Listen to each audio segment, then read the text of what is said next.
Senhor presidente, eu gostaria de fazer alguns registros da tribuna aqui hoje. Primeiro, dizer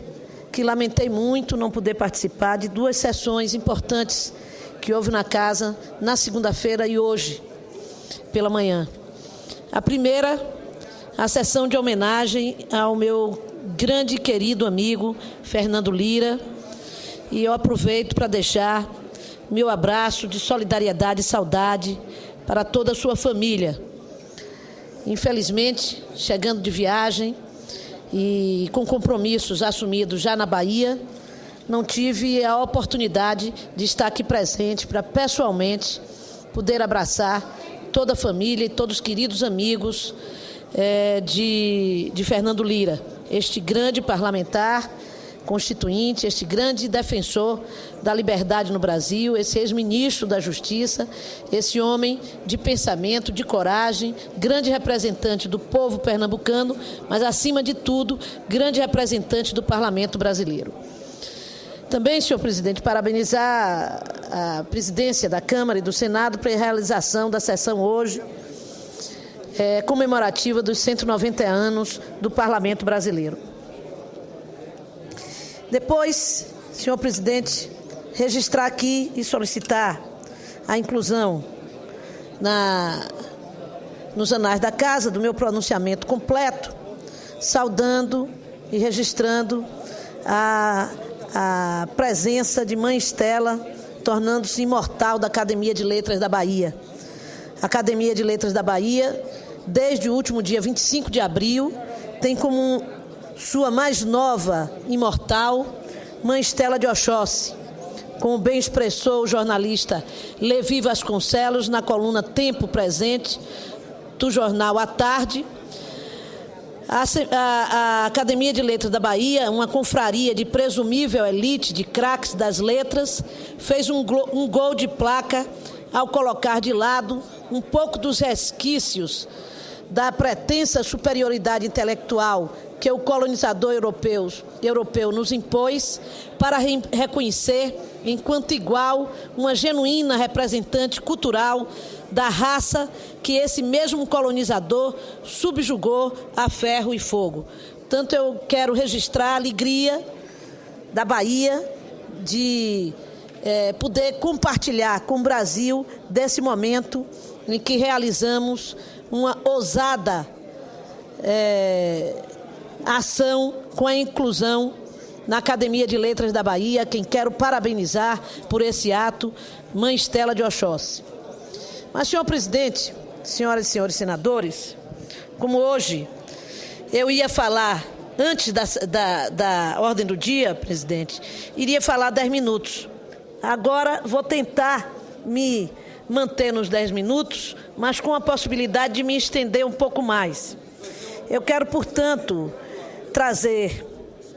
à casa, a todos os senhores e senhoras senadoras e aos cidadãos que nos acompanham pelos veículos de comunicação desta casa, a informação que a Comissão de Modernização do Código de Defesa do Consumidor, presidida pelo líder do meu partido na casa, o senador Rodrigo Hollenberg, realizou uma audiência pública na última quinta-feira, dia 2 de maio, para debater a questão da publicidade infantil. O debate se dá em meio a uma polêmica decisão do PROCON de São Paulo, que no dia 22 de abril confirmou uma multa no valor de R$ 3.192.300 aplicada à rede McDonald's por publicidade de alimentos destinada a crianças no sanduíche McLanche Feliz. A multa foi publicada no Diário Oficial da União no dia 2 de abril, a partir de denúncia feita pela organização não governamental Instituto Alana, sob a alegação que a associação entre a venda de alimentos e brinquedos cria uma lógica de consumo prejudicial e incentiva a formação de valores distorcidos, bem como a formação de hábitos alimentares prejudiciais à saúde. Crianças e adolescentes estão cada vez mais expostos aos meios de comunicação de massa. No Brasil, a exposição de crianças à TV supera o tempo em sala de aula. De acordo com o levantamento do IBOPE, meninos e meninas de 4 a 11 anos assistem 5 horas diárias de programação televisiva e permanecem apenas 3 horas e meia na escola.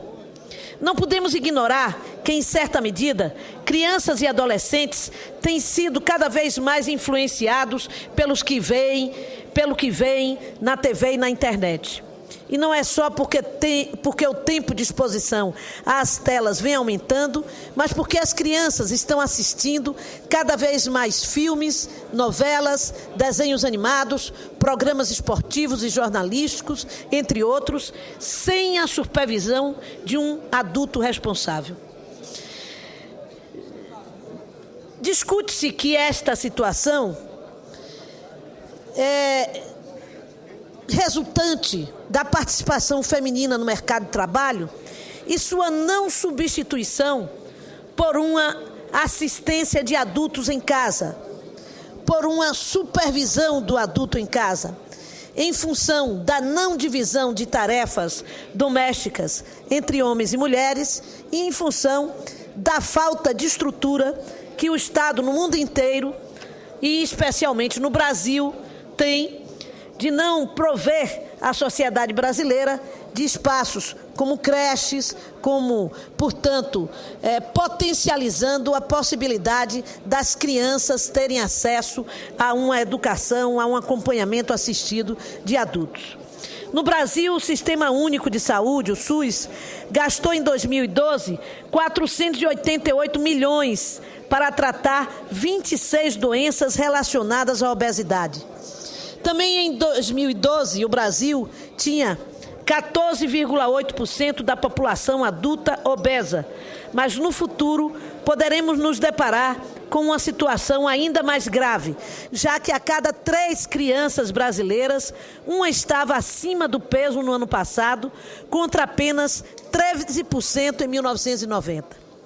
Não se trata de criar, senhor presidente, na mídia, um ambiente asséptico, um conto de fadas virtual para onde nossas crianças naveguem distantes da realidade, das contradições e da dialética do mundo que as rodeia. Mas sim de garantir que não sejam bombardeadas diariamente com a propaganda de guloseimas ricas em gordura, sódio e açúcar, que provocam a obesidade infantil, de assegurar que os conteúdos a elas liberados não promovam a sexualização precoce e o consumismo exacerbado, que não banalizem a violência e não difundam preconceitos de qualquer natureza. Muitos dos comunicadores e empresários de comunicação, quando confrontados com estes questionamentos, recorrem ao discurso de que a regulamentação é uma forma mascarada de atentar contra o princípio da liberdade de expressão. A regulamentação não necessariamente precisa vir de cima para baixo, com uma canetada da Presidente da República. Ao contrário, a Presidente da República, por meio de seus ministérios de Direitos Humanos, Comunicação e Justiça, deve integrar um grupo de trabalho para elaborar um novo marco legal, juntamente com representantes do Parlamento, da sociedade civil organizada e dos próprios comunicadores. Este processo coletivo de regulamentação, a corregulamentação, não é uma miragem. Foi experimentado com grande êxito aqui mesmo no Brasil, com a classificação indicativa. Está mais do que na hora de que esta Casa assuma enfrentar esse debate. Trata-se, afinal, caros senhores senadores e senadoras, de nossa obrigação de garantir a proteção dos direitos fundamentais da criança e do adolescente, previsto na Constituição Federal e no Estatuto e no ECA. Trata-se, enfim, da necessidade de garantir um sistema de proteção à infância brasileira que tem sido roubada roubada por uma sociedade calcada em valores excessivamente consumistas, por um Estado que, em que pese todos os avanços nessas últimas 2 décadas, não logrou ainda cumprir com seu papel constitucional de assegurar a todas as nossas crianças e jovens os serviços básicos de saúde, escola e segurança públicas de qualidade. Portanto, senhor presidente, eu não posso deixar de registrar aqui que esse debate também se deu há 2 meses atrás, promovido pela ANDE, num debate rico aqui no Congresso Nacional, na Câmara dos Deputados, onde pude participar como representante da Frente em Defesa da Criança e do Adolescente, esta rica discussão a respeito da comunicação e a infância no Brasil, visando, acima de tudo, preservar o direito da criança brasileira, o direito à saúde, o direito à educação e o direito, portanto, a uma comunicação saudável, garantindo a liberdade de expressão, garantindo o acesso a todos os tipos modernos de comunicação, de internet, de computador, dentro e fora da escola, mas garantindo também o direito à saúde e à educação e a possibilidades da criatividade da criança desenvolver-se livremente, sem a imposição de um mercado que lhe exige o consumo de todos os tipos de produtos, principalmente de produtos vinculados à cadeia, à indústria alimentícia, que em geral são prejudiciais à sua saúde. Por último, senhor presidente, quero dizer que tenho acompanhado diariamente, sempre que se reúne a CAI, já que não sou mais integrante da mesma, o debate a respeito da medida provisória, do projeto de lei, melhor dizendo, sobre as alíquotas, a unificação de alíquotas do ICMS no Brasil. Para mim, eu busco acompanhar e quero saudar o debate hoje muito rico e o início dessa votação, porque não consigo compreender que este projeto não tenha até então como centro o beneficiamento apenas do Sudeste do Brasil, em especial do Estado de São Paulo. Não é à toa que o secretário de Fazenda daquele Estado se pronuncia defendendo a alíquota única e reconhecendo que o seu Estado ganha com isso, em prejuízo de todos os outros estados brasileiros. O Norte não ganha com isso, o Nordeste não ganha com isso, o Centro-Oeste não ganha com isso e alguns estados do Sudeste também não ganham com isso. Portanto, faz-se uma leitura de que o Brasil se reduz a São Paulo, leitura que não é nova neste país. E, portanto, é extremamente importante que nós possamos votar este projeto de lei, se for possível, tendo clareza de que é preciso garantir que um período de transição, garantindo as 2 alíquotas, portanto, garantindo ao Nordeste brasileiro a possibilidade, e faço isso de má vontade, não tenho nenhuma simpatia por esse projeto, mas entendendo que é possível caminhar para organizarmos uma alíquota única nesse país, que nós possamos garantir o 4% e o 7%, garantir o 12% da Zona Franca, e vejam que para manter-se e conseguir a unanimidade ou conseguir-se a votação desse projeto, nós vamos sair de 2 alíquotas para 6 alíquotas, buscando uma unificação em uma alíquota única, o que demonstra a incoerência dessa ideia neste momento no Brasil, de se buscar uma unificação de uma alíquota, enquanto, na verdade, os estados brasileiros só conseguiram vencer a ditadura, entre aspas, econômica de São Paulo, justamente aplicando uma política de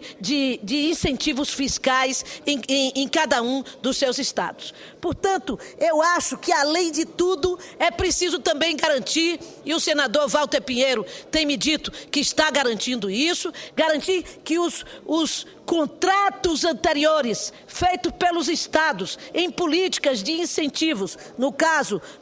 específico da Bahia, dos incentivos para a indústria automotiva, possam permanecer no jeito que ontem e hoje continuam sendo feitos. Portanto, senhor presidente, quero dizer da minha preocupação com essa matéria, que sem dúvida nenhuma está paralisando a opinião de todos os senhores e senhoras senadores, porque diz respeito à sobrevivência da economia de cada um dos nossos estados, para o qual estamos aqui essencialmente para representar esses interesses. Muito obrigada.